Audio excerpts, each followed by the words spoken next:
Welcome to Moonstead, a prominent region within the vast and sprawling world of Lords of the Fallen. In today's extended gameplay walkthrough, we're sharing an exclusive look at just some of the diverse and harrowing areas you'll journey through in your epic quest to overthrow Adyr, the demon god.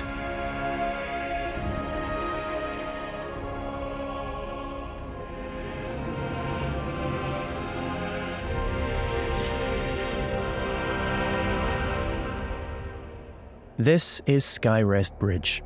It is guarded by Pieta, she of the Blessed Renewal, one of the game's early boss encounters. We must triumph against her in order to proceed with our holy charge, to restore radiance to the 6 beacons of the Sentinels, and thwart Adyr's uprising. O holy Aureus, by your radiance grant me the strength to continue to endure these dark days, to lay bare the path to salvation. And yet you now appear before me, a stranger, a betrayal made flesh, and one I cannot brook.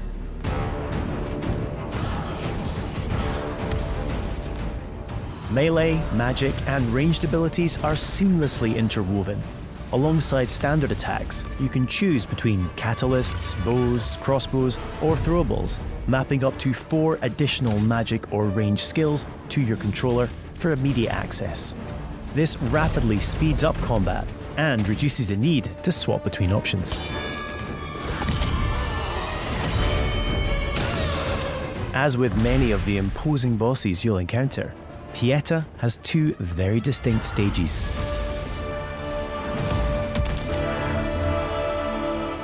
Death is not necessarily the end in Lords of the Fallen. When slain in Axiom, the realm of the living, you'll resurrect in Umbral, the realm of the dead. We now have one final chance to survive.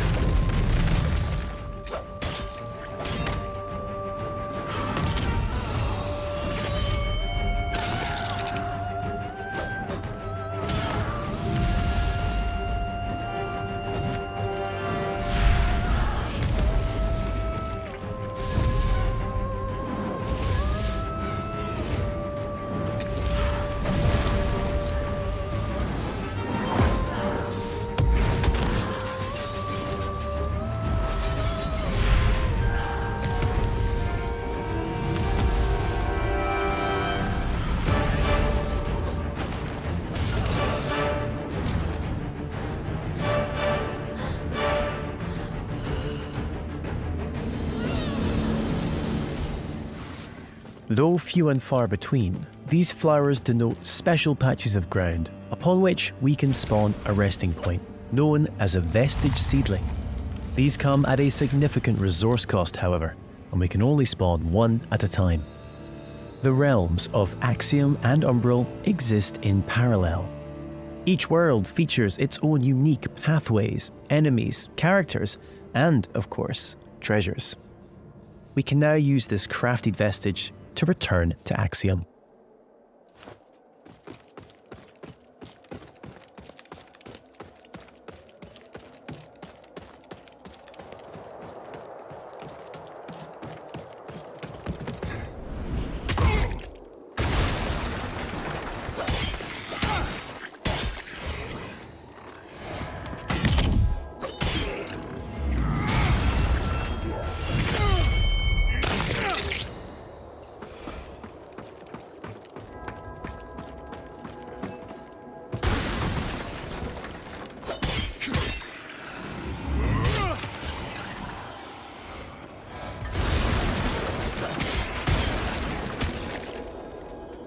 We can peer into the secondary realm at any time by raising the Umbral lamp. Though be advised, this also renders you vulnerable to its inhabitants.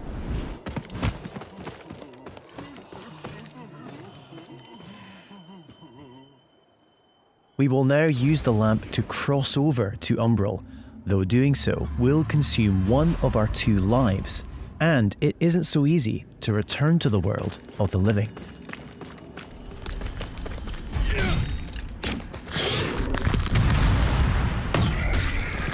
Many enemies require a different approach to combat. This mendacious visage, for example, is only vulnerable when attacked from the back or when it reveals its true form.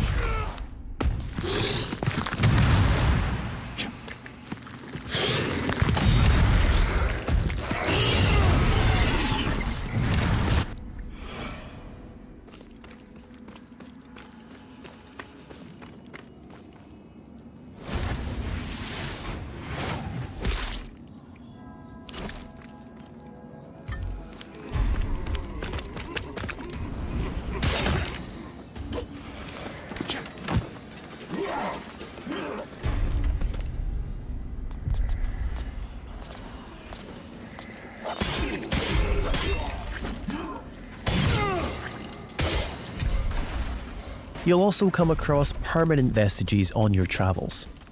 As well as using these to return to Axiom, you can also level up your stats at these locations.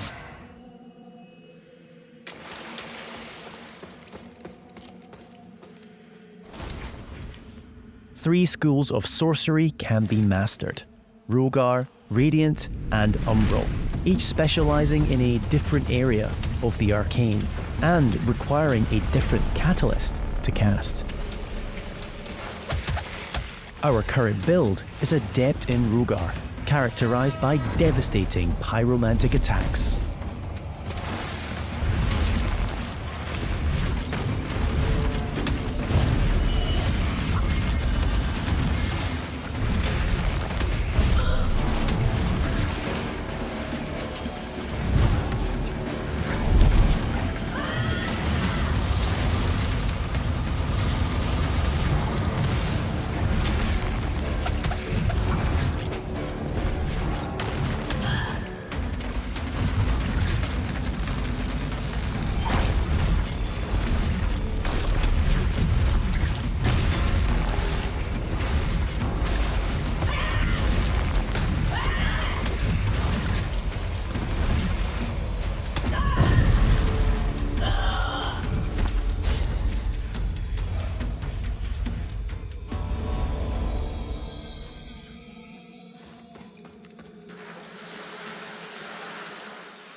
An age-old borough built into the very cliff face, Pilgrim's Perch typifies the verticality of Moonstead. There are myriad pathways stretching both above and below, with hidden areas, treasures, and NPCs all awaiting discovery.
As a lamp bearer, all players are equipped with a devastating ability, the Soul Flay.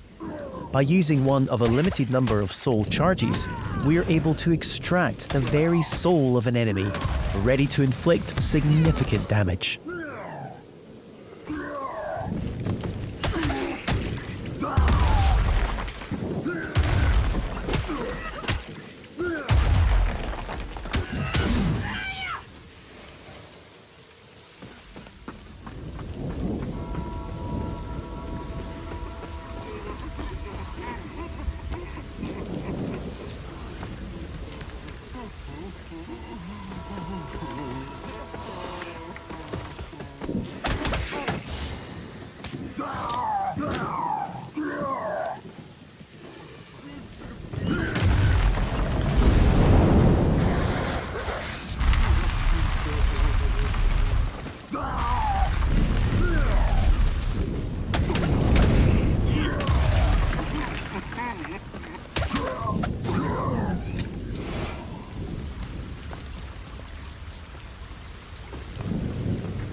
The Soul Flay ability can also be used to manipulate the very environment when in Umbral.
We now find ourselves in Lower Calrath, an ever-burning district renowned for its displays of barbarity.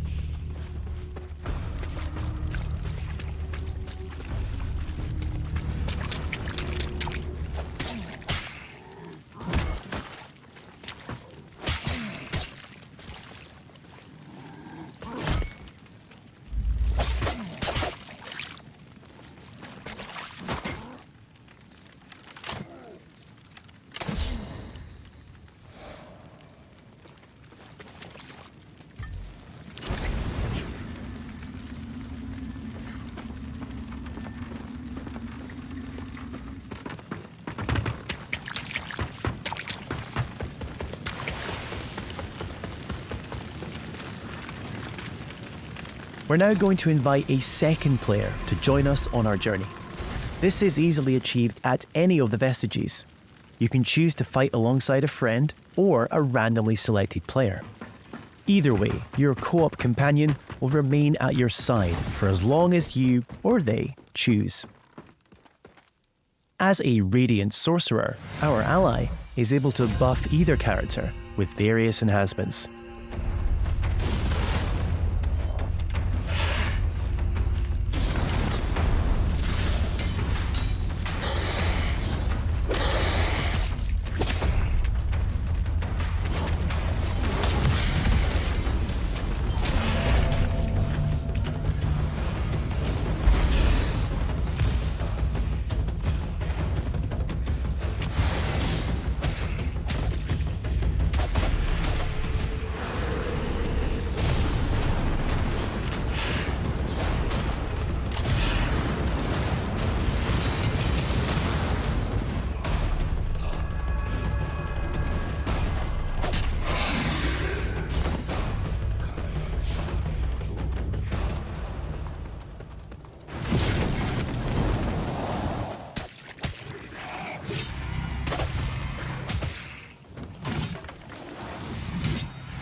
It appears our way is blocked by an umbral entity. We will need to track its tendrils in order to locate and expel the source of its power.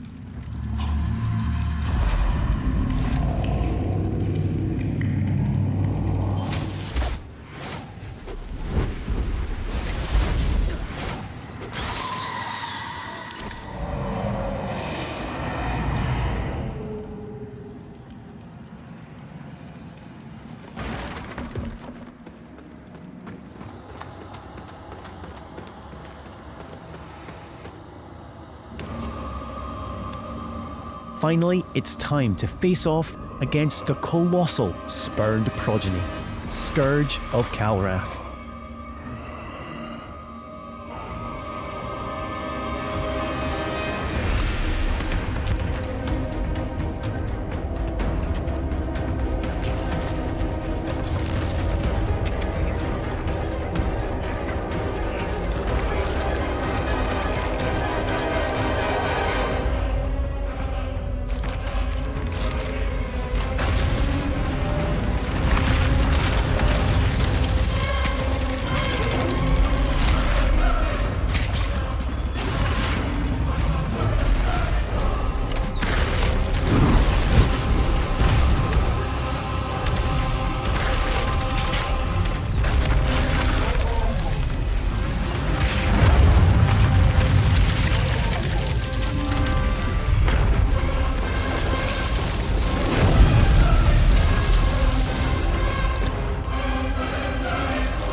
The lands of Moonstead await you.